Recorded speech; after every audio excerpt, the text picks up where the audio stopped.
पिछले 2 सालों से superhero movies back to back वो धमाल नहीं मचा पा रही है जो धमालों मचाती आई थी। 2022 बहुत प्रॉफिटेबल साल था सुपर हीरो मूवीज के लिए, पर story wise multiverse of madness, black Adam और लव एंड थंडर ने माहौल को बेहतर नहीं बनाया। 2023 ने असली झटके देना शुरू किया, जहां guardians of the Galaxy volume 3 के अलावा कोई भी मार्वल मूवी नहीं चली और डीसीईयू 4 मूवीज रिलीज करके चला गया अपने घर। 2024 पिछले 15-16 सालों में पहला साल होगा जहां मार्वल स्टूडियोज ने पूरे साल में सिर्फ एक मूवी रिलीज करी, डेडपूल एंड वुल्वरीन। और बेशक ये धमाकेदार मूवी रही हो, पर ओवरऑल सिनेमैटिक यूनिवर्स पर ज्यादा असर डालकर गई नहीं। सोनी ने बैक टू बैक झंडे गाड़े 3 रिलीज के साथ, पर वो तीनों कोई छाप नहीं छोड़ पाई और डीसी पूरे साल शांत रहा। सुपर हीरो मूवीज ऑडियंस के लिए हमेशा से फन थी और फिल्म मेकर्स के लिए पैसे छापने की मशीन, जिसमें जब फैंस को एंटमैन द वॉस्प जैसी मूवीज अचानक बीच में दिखा भी दी जाती थी तो भी वो बुरा नहीं मान रहे थे। इवन इसी वजह से कुछ नॉर्मल मूवीज को भी बहुत फायदा हो रहा था,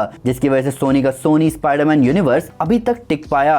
पर अब समय बदल चुका है। पहले ऑडियंस सिर्फ एक्शन और सीजीआई के लिए सुपर हीरो मूवीज देखते थे, लेकिन अब कहानी और कैरेक्टर्स की डेप्थ की डिमांड बढ़ रही है। अब माहौल भी ज्यादा क्रिटिकल है और इसी क्रिटिकल एनवायरनमेंट में क्लियर है कि 2025 मेक और ब्रेक है सुपर हीरो मूवीज के लिए। अब आप एक पल को सोचोगे कि मैं सिर्फ मार्वल और डीसी के बारे में ही क्यों बात कर रहा हूँ, तो इसका सोल रीजन ये है कि मार्वल की मूवीज का असर सिर्फ सुपर हीरो जॉनरा पर ही नहीं बल्कि पूरी फिल्म इंडस्ट्री पर है। ये असर इतना गहरा था कि बॉक्स ऑफिस का ज्यादातर रेवेन्यू सुपर हीरो मूवीज की तरफ ही जाने लगा, जिसकी वजह से मिड बजट और ओरिजिनल मूवीज की रिलीज में स्ट्रगल होने लगा। तो आप समझ ही सकते हैं कि मार्वल का असर फिल्म इंडस्ट्री पर इतना जबरदस्त है कि अभी उनके हल्के समय में भी उनकी पॉपुलैरिटी बाकी फ्रेंचाइजी से ज्यादा है। हाँ, कई मूवीज और सीरीज अपना नाम बना रही है, पर जैसा कि मैंने कहा कि एक बड़े सिनेमैटिक यूनिवर्स होने के कई फायदे होते हैं और मार्वल उन फायदों के चेक आज तक कैश कर रहा है। पर जहां एक प्रोजेक्ट माहौल को उठा देता है और अगला प्रोजेक्ट माहौल को वापस नॉर्मल कर देता है, वहीं अब इस साल 2025 में आने वाली मार्वल और डीसी मूवीज पर सबकी नजर है। तो आइए एक एक करके सबको एनालाइज करते हैं। सबसे पहले बात करते हैं captain America brave new world और थंडरबोल्ट्स की। इस साल की पहली सुपर हीरो मूवी में हमें एक नया कैप्टन अमेरिका दिखने वाला है, जिसको लेकर फैंडम एक हद तक डिवाइडेड है, पर कोर फैंस जानते हैं कि ऐसा माहौल कॉमिक्स में भी हुआ था। जिसके साथ अभी चल रहा फेज 5 खत्म होगा थंडरबोल्ट्स पर।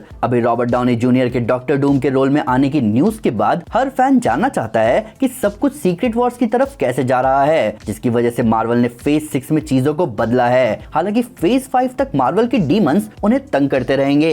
ये डीमंस है पैंडेमिक और राइटर स्ट्राइक्स के डिले, जिनकी वजह से मार्वल कुछ अनाउंस प्रोजेक्ट्स का कुछ नहीं कर सकता। जो भी प्रोजेक्ट्स इस दौरान पोस्ट प्रोडक्शन में थे उन्हें मार्वल को कंप्लीट करना होगा और ऑडियंस के सामने लाना होगा। इसलिए रॉबर्ट डाउनी जूनियर के डॉक्टर डूम अनाउंसमेंट के बाद असली बदलाव दिखेंगे। इसलिए ग्राउंडेड प्रोजेक्ट्स जैसे captain America brave new world और थंडरबोल्ट्स की तरफ फैंस ज्यादा आस लगाकर नहीं बैठे और इसीलिए इन प्रोजेक्ट्स पर इतना प्रेशर है नहीं। हालांकि तब भी ये इस साल के टॉप 10 मोस्ट एंटिसिपेटेड मूवीज में से एक है, जिसमें से एक मूवी में कैप्टन अमेरिका का सामना होगा रेड हल्क से और एक मूवी में सेंट्री दिखने वाला है। प्लस ब्रेव न्यू वर्ल्ड में एडमेंटियम का दिखना मार्वल के एक बिल्कुल डिफरेंट साइड को सामने लाएगा।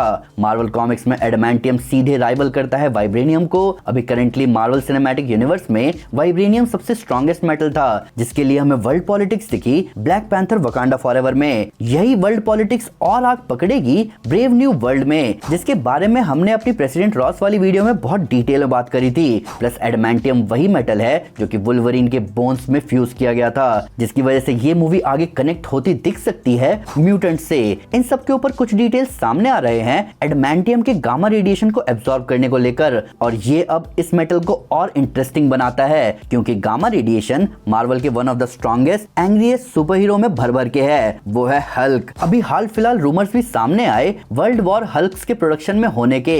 ये वर्ल्ड वॉर हल्क से अलग स्टोरी है, जिसकी मैंने बहुत पहले बात भी करी थी, पर आप दूर से देख सकते हैं कि captain America brave new world एक नए कैप्टन अमेरिका की स्ट्रगल स्टोरी है, पर सिनेमैटिक यूनिवर्स का पार्ट होना उसे एक बड़ी कहानी से जोड़ रहा है। वही बात करें थंडरबोल्ट्स की तो उसका भी यही हाल है। थंडरबोल्ट्स दूर से सिंपल एक एंटी हीरोज का असेंबल है, पर यहाँ इस इक्वेशन के इंपॉर्टेंट वेरिएबल पर ध्यान देना जरूरी है और वो है सेंट्री, एक कम्प्लेक्स कैरेक्टर जो कि जुड़ा है सुपर सोल्जर सिरम से, जो कि उन गिने चुने बींग्स में से एक है मार्वल सिनेमैटिक यूनिवर्स के, जो कि हल्क को एक मुक्के में वापस ब्रूस बैनर में बदल सकता है। इस कैरेक्टर के आसपास खड़े होने में अच्छे खासे पावरफुल बींग्स कांपते हैं। तो बेशक captain America brave new world और थंडरबोल्ट्स दूर से उतने खास दिख ना रहे हो, पर इस बात में कोई शक नहीं है कि ये ग्राउंडेड स्टोरीज बहुत पावरफुल एलिमेंट छुपाए बैठे हैं। अब बात करते हैं डेयरडेविल बॉर्न अगेन और आयरन हार्ट की। डेयरडेविल बॉर्न अगेन सबसे ज्यादा एंटिसिपेटेड सीरीज है 2025 की। इस जबरदस्त मार्वल नेटफ्लिक्स सीरीज का हर कोई फैन है। जबरदस्त एक्शन, हैरान कर देने वाला कोर्टरूम ड्रामा और विल्सन फिस्क का बिछाया हुआ जाल डेयरडेविल सीरीज का बहुत सेंस बनता है 2025 की मोस्ट एंटिसिपेटेड टीवी सीरीज होने का। पर आयरन हार्ट को लेकर अभी से ही फैंस बहुत क्रिटिकल है और होंगे भी क्यों नहीं। Black panther Wakanda forever movie में एक मीडियोकर सूट में दिखने के बाद फैंस बहुत ज्यादा एक्साइटेड नहीं है रीरी को वापस देखने के लिए। हालांकि ऐसा पिछले साल एगाथा ऑल अलोंग को लेकर ऑडियंस का रवैया था, जिसको पूरी तरह चेंज किया एगाथा ऑल अलोंग ने अपने चैलेंजेस, माइंड ब्लोइंग ट्विस्ट और सुपर ऑसम डायरेक्शन से। जिसके बाद मुझे नॉर्मल ऑडियंस का तो नहीं पता, पर मार्वल फैंस अब थोड़े होपफुल हैं आयरन हार्ट को लेकर। यहाँ प्लॉट बहुत इंटरेस्टिंग है। रीरी विलियम्स का साइंटिफिक एक्शन टकराएगा हुड के मैजिक से, जिसमें रूमर्स है कि हमें साशा बैरन कोहेन दिख सकते हैं मेफिस्टो के रोल में। इन सब के ऊपर अभी तक जितना प्रमोशनल मटेरियल सामने आया है उसमें रीरी के आर्मर जबरदस्त लग रहे हैं और हमें पुराने मार्वल की याद दिला रहे हैं। वापस आए डेयरडेविल बॉर्न अगेन पर, तो बेशक डेयरडेविल बॉर्न अगेन इस साल की मोस्ट एंटिसिपेटेड सीरीज है, पर अभी भी फैंस ये देखना चाहते हैं कि नेटफ्लिक्स से निकलकर डेयरडेविल कितना बदला है। मार्वल स्टूडियोज के अंदर डेयरडेविल हमें 3 बार दिख चुका है। एक बार स्पाइडरमैन नो वे होम में, एक बार शी हल्क में एक अलग सूट और बिल्कुल अलग वाइब के साथ, और एक बार एको सीरीज में फुल एक्शन के साथ। तो कुछ डिफरेंस तो फील हुआ है मार्वल स्टूडियोज के बैनर के अंदर, पर स्पाइडरमैन नो वे होम में दिखने वाला मोमेंट एपिक था और इसी एपिकनेस की उम्मीद लगा रहे हैं हम फैंस डेयरडेविल बॉर्न अगेन से, जहां हम अपने ब्लाइंड लॉयर मैट मुर्डॉक को वापस देखने के लिए एक्साइटेड हैं, जिसे पूरी दुनिया बस जलती हुई फील होती है। अब बात करते हैं 2025 की 2 मोस्ट एंटिसिपेटेड मूवीज की। मैं आपको ऑलरेडी बता चुका हूं कि सुपर हीरो जॉनरा की हल्की हालत के बाद भी ब्रेव न्यू वर्ल्ड और थंडरबोल्ट्स 2025 की टॉप 10 मोस्ट एंटिसिपेटेड लिस्ट में अपनी जगह बना चुके हैं। पर सुपर हीरो जॉनरा इतना मजबूत है कि इस लिस्ट को अभी भी सुपर हीरो मूवी ही रूल कर रही है। जेम्स गन की सुपरमैन इस साल की मोस्ट एंटिसिपेटेड मूवी है और होगी भी क्यों नहीं। दुनिया के सबसे पॉपुलर सुपर हीरो को बड़ी स्क्रीन पर लेकर आ रहे हैं जेम्स गन। एक नया पर्सपेक्टिव आज के माहौल में। ये बात सच है कि लोग काइंडनेस को ओल्ड फैशन समझने लगे हैं और लोगों की यही सोच बदलने आ रहा है होप का दूसरा नाम सुपरमैन। डीसी यूनिवर्स अभी क्रिएचर कमांडोज के साथ स्टार्ट हो चुका है, जहां हमें क्लियर आइडिया मिल गया कि सॉफ्ट रिबूट वैसा ही है जैसा फ्लैश ने टाइम ट्रैवल किया और कुछ चीजें चेंज हो गई। बजाय कि पूरे यूनिवर्स के फैंस को सुपरमैन मूवी को लेकर सिर्फ एक ही चिंता है कि इस मूवी में कैरेक्टर्स बहुत हैं, तो क्या जेम्स गन सब पर ध्यान दे पाएंगे और क्या इसमें हमारा सुपरमैन कहीं खो तो नहीं जाएगा। हालांकि हमें यह भी पता होना चाहिए कि ये पहली बार नहीं होगा जब जेम्स गन मल्टीपल कैरेक्टर्स को एक ही मूवी में हैंडल कर रहे हैं। Guardians of the Galaxy trilogy और द सुसाइड स्क्वाड में लिटरली पूरी टीम थी, जहां आप एक एक कैरेक्टर के फैन बन चुके थे। तो हाँ, उम्मीद तो है कि इस मोस्ट एंटिसिपेटेड मूवी में दम होगा। बात करें the fantastic four first steps की, तो ये अननोन ग्राउंड है फैंस के लिए। मार्वल स्टूडियोज पहली बार हैंडल करने जा रहा है मार्वल की फर्स्ट फैमिली को। अभी तक फैंटास्टिक फोर को जितना भी दिखाया गया है, उन सभी जगह इस फैमिली के एडवेंचर्स बहुत हाई-फाई नहीं रहे हैं। हालांकि पहले वाली फैंटास्टिक फोर फिल्म्स को फैन भुला नहीं सकते, पर बात वहीं आ जाती है कि सिनेमैटिक यूनिवर्स के अंदर पोटेंशियल बहुत ज्यादा बढ़ जाता है किसी भी स्टोरी को लेकर आने का, और उसी पोटेंशियल के साथ the fantastic four first steps पर सबकी नजर है। तो इस हिसाब से समझ आ रहा है कि एंटिसिपेशन क्यों है इस मूवी को लेकर। यहाँ 60s की वाइब है, गैलेक्टस है और पहली बार फैंटास्टिक फोर को ज्यादा डीपली एक्सप्लोर किया जाएगा।